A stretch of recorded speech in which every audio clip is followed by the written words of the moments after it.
Road Trips and Missing Persons by Adriana in the Snow, Chapter 2.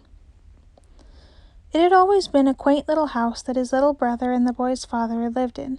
It was a little thing with 2 bedrooms, 1 bathroom, and a kitchen that faded into the living room dining room, situated in a little neighborhood with a small park and a medium-sized grocery store. At one point in his life, Janus had wondered why his brother preferred to live in such a small space rather than in their mother's much grander house that edged on a mansion, but as he'd grown, he'd come to understand. Mom was a bitch. And even more of one than he'd thought, apparently. Really? The father of your child? The father of your 15-year-old child? He knew there wasn't exactly any love between the two of them, but he'd hoped there was at least enough respect not to murder the man. God, Virgil was going to be crushed when he found out. He shook off the thought. There was no time for emotions. First thing first, he needed to get Virgil out of here before Mother deigned to remember his existence. Then he'd deal with the emotional fallout. "Virgil!" he called into the house. There was no answer. Janus frowned. It's fine. He was probably just listening to his music like the angsty teenager he was, right? Except Janus was pretty good at picking up when something was amiss, given his current career, and something seemed amiss, though he couldn't place what. That in mind, he paused to listen. He couldn't hear any sounds in the house, so he started to walk forward a bit. He ducked his head into the kitchen and froze. The window above the dining room table had been broken, leaving glass shattered across the floor. Fuck. Had Mom remembered Virgil's existence? He hadn't thought she'd outright send someone to kill the boy, but what if she had? Janus took a breath and then quickly set about investigating the rest of the house.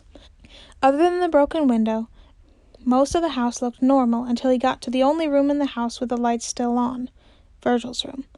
The purple and black spiderweb comforter, usually on his bed, had been flung to the floor across the room, and both of his lamps had been knocked over along with some decorations.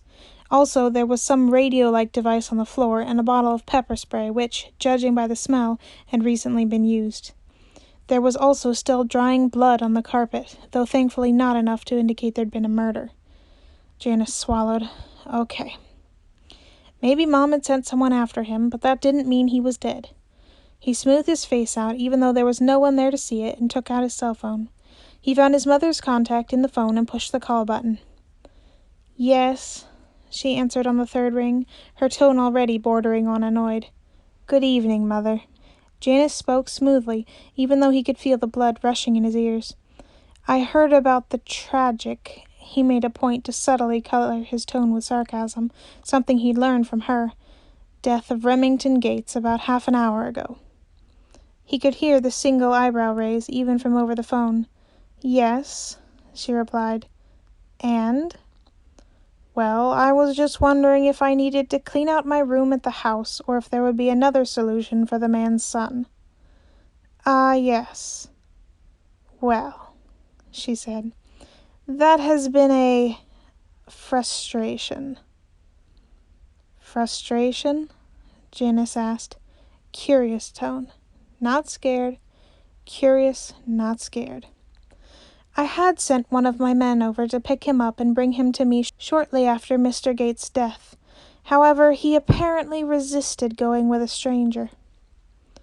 Janus shivered at the thought of what one of his mother's people would do to a kid who fought him when he was trying to follow her orders, but at least he probably wasn't dead. "So, he's been taken by your man and is on his way to your house now?" "No." "No?" And as much as he tried, just a bit of panic seeped into his tone. He wasn't sure if she'd noticed. "No," she confirmed, with an angry, "Honestly, I know he's my blood, but one would think Kinsley could handle a 15-year-old child." "Wait, then where is he?" "That is the $1,000,000 question," she scoffed. "The last I knew, Kinsley was whining about washing pepper spray out of his eyes before he could track him down." "So he's on the run?" Janus asked. On the one hand, good for Virgil. On the other hand, where the fuck was his baby brother? "Unfortunately, yes." The way she said unfortunately made it clear that she was far more unhappy about her orders not being fulfilled immediately than worried about the fact that her teenage son was missing. Perhaps, Janice hedged, keeping his voice level, you should send someone more competent. I would be willing to step in if you believe it's necessary, not to mention he knows me. You're volunteering? She asked. If it would be of help to you, he said smoothly. Very well, Mother said. I'll send you Kinsley's information. You can work with him. Shit. Must I? He asked in a bored tone. It sounds as though he's quite incompetent. He waited with his breath held. At least meet up with him to get the information he has, but then you can send him back or shoot him for all I care. He's proven himself to be useless. I will do as you instruct, Janice replied, relieved. I know you will. And then she hung up. Janice collapsed on Virgil's bed when he was sure the call was actually disconnected, with a groan to wait for the information on Kinsley to come through. While he waited, he pulled out his second phone. He considered it, knee bouncing up and down, and then opened the text app. Virgil is missing. Help? He texted, and sent his location before stuffing it into his pocket again. A few seconds later, details about Kinsley popped up, including his current location using the tracker on his phone.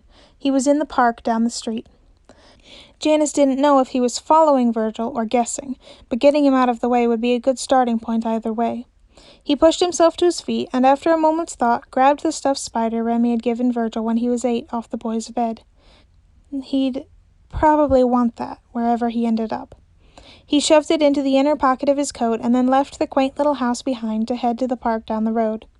He glanced at his phone and brought up a picture of Kinsley. In theory, he could just text the man and ask where he was, as he'd likely been informed someone else was coming to find him.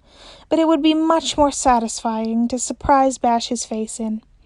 He needn't have bothered looking at the picture, though, as Kinsley was fairly easy to spot, seeing as he was the only grown man crying with his head in a water fountain. Janice couldn't help but let his lips curl in amusement. Serves the bastard right.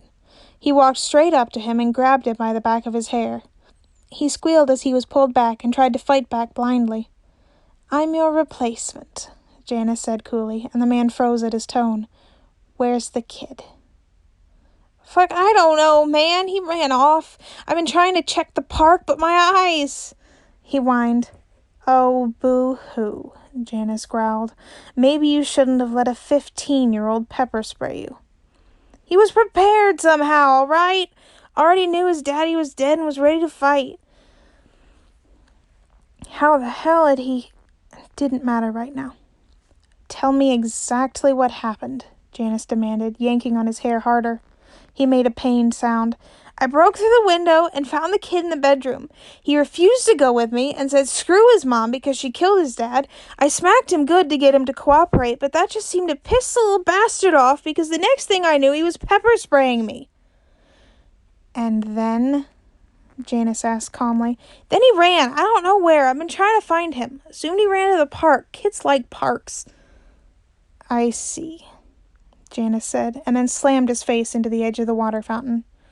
You know, he informed the unconscious body, I was given the option to shoot you. Before you do that, a voice said casually, there was the unmistakable sound of a gun's safety clicking off. I'd like to have a word. Janice turned slowly to look in the direction of the voice, and at first thought he recognized the man, but then realized he didn't have a stupid mustache, and also the man he was thinking of probably would have, maybe, had enough sense not to point a gun at Janice when his brother was missing. Great. It seems the other side also sent people looking for his brother. He'd thank Logan, but actually, screw Logan. He eyed the man, pointing a gun at him idly. Do you even know how to use that thing? He scoffed. The moment indignation flashed across his face, Janice ducked down and charged at him, twisting his arm behind his back and kicking the gun away when it fell. Yet, as soon as the element of surprise was gone, it became clear that Janice was physically outmatched as they grappled with each other for an edge. He was brought to the ground, but rolled out of the way and kicked him in the stomach, yet that didn't deter him. Instead, he kept coming at Janice, grabbing his arm and twisting it. Janice clocked him in the face and drew blood. Fucker! The man spat, but didn't retreat at all. They continued to wrestle on the ground a bit when they were interrupted by another voice. Ooh, a fight! I want to join! Then another body slammed into both of them, knocking the wind out of Janice as Remus threw Roman off of him, only to pin him himself.